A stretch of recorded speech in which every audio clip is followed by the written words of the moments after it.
Je m'interroge ce jour sur la question de la polémique née de la création du Centre national de simulation en santé dans ce pays. Le 17 octobre 2024, le ministre de la Santé, Malachi Manaouda, a annoncé la création du Centre national de simulation en santé basé à Yaoundé. Organisme technique placé sous l'autorité directe du ministre de la Santé, dont les objectifs viseront à renforcer les compétences des personnels médicaux et paramédicaux du système de santé camerounais à travers des programmes de formation continue adaptés. Ce nouveau centre aura pour mission principale de perfectionner les professionnels de la santé en mettant l'accent sur le recyclage des compétences existantes. Il aura également la responsabilité d'élaborer des programmes de simulation en collaboration avec des organismes et structures spécialisées. Voilà un centre de spécialisation, de simulation. C'est-à-dire, on prend des mannequins sur lesquels on va faire un ensemble de travail, comment entuber, comment faire une opération. Bref, tout ce qui concerne le domaine de la médecine.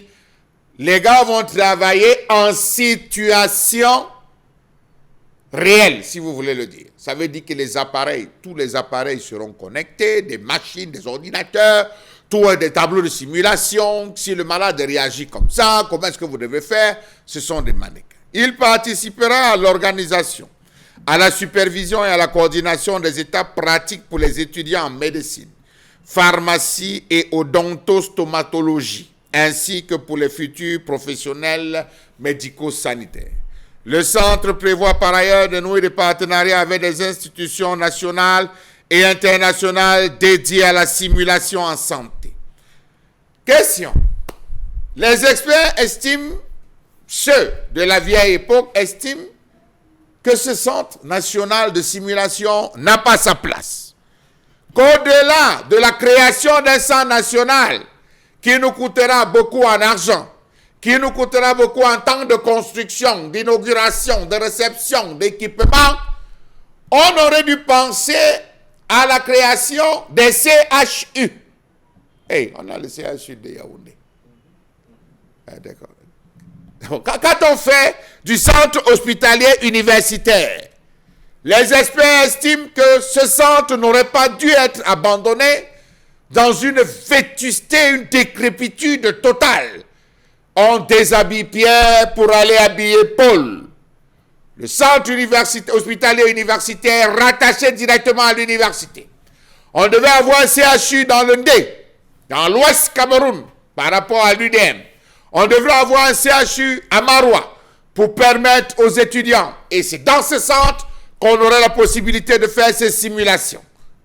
Un centre de simulation basé à Yaoundé. Les étudiants conformes dans toutes les 10 régions devront-ils se rendre à Yaoundé pour ce perfectionnement? Question. Peut-être on créera d'autres centres régionaux. Il faudra attendre combien de temps pour voir les équipements de qualité faire leur entrée? On se rappelle de l'usine de Voka de Bouddha. On se rappelle de l'usine qui n'a pratiquement pas été achevée des tomates à l'extrême nord. La disponibilité des locaux et les possibilités d'évolution seront faites comment? Quels seront les types de simulations envisagées? Est-ce que ce sera du provisoirement définitif? Question. Les matériels nécessaires en fonction du type de simulation avec la possibilité de constituer un lot mobile pour les formations in situ seront-ils possibles? La structuration du programme formation initiale pour les étudiants en médecine, en école infirmière et formation continue pour l'ensemble des professionnels des métiers de la santé sera-t-il possible tant on sait comment le système sanitaire fonctionne dans ce pays? Pourquoi penser à un centre de simulation alors que dans le principe de fonctionnement des hôpitaux de première catégorie, attends, c'est hôpitaux de référence, c'est déjà intégré. C'est intégré dans la nomenclature de ces différents hôpitaux. Oh non, qu'est-ce qu'on dit? Bref.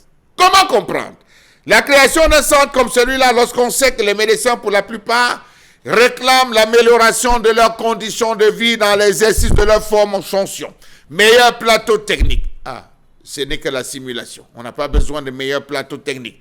Si on simule et on réussit la simulation comme il se doit dans le centre en application directe, ça ira.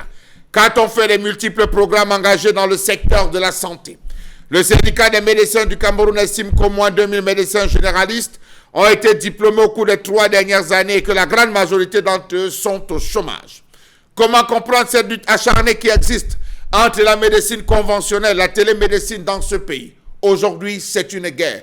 Tous azimuts, on veut nous créer un centre de simulation. Un centre de simulation, ce n'est pas une mauvaise chose. Mais avant d'y avancer et dépenser tous ces milliards dont on parle sous cap, ne serait-il pas préférable de mettre à jour les relations entre le personnel médical et l'administration médicale? Est-ce qu'il ne serait pas important, au lieu d'aller chercher un espace, procéder à la construction, l'aménagement qui nous prendra du temps, entre-temps on est passé à autre chose à l'échelle internationale? Oui, il faut savoir rattraper le gap, mais au fond, les médecins estiment que c'est encore mettre la charrue avant les bœufs.